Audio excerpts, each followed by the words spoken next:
আপনি দেখছেন বিনি পয়সায় বিনোদন।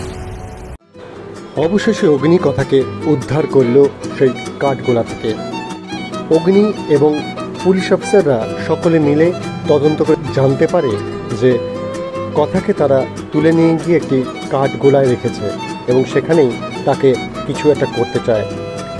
ঠিক সেইভাবে খুঁজে খুঁজে তারা সেখানে এসে উপস্থিত হয় এবং একটা বুলডোজার নিয়ে পাঁচিল ভেঙে অগ্নি ঢুকে পড়ে কাঠগোলার ভেতরে এবং সেখানে সে কথাকে খুঁজতে থাকে। তারপরে অনেক এদিক সেদিক করে সে বুঝতে পারে যে একটি কাঠের গুঁড়ির মধ্যে কথাকে তারা আটকে রেখেছে এবং সেই কাঠ সমেত তাকে কাটবার প্ল্যান করেছিল রিচা এবং রিচার কাকা।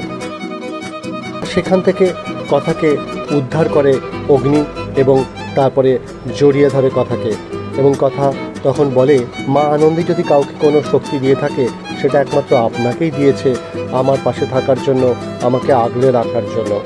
এবং তারপরে দুজনে মিলে সেইখান থেকে বেরোতে থাকে। হঠাৎ কথার মাথা ঘুরে যায়।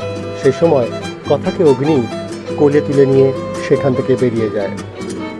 বিনোদনের আরও নানান আপডেট পেতে দেখতে থাকুন বিনি পয়সায় বিনোদন।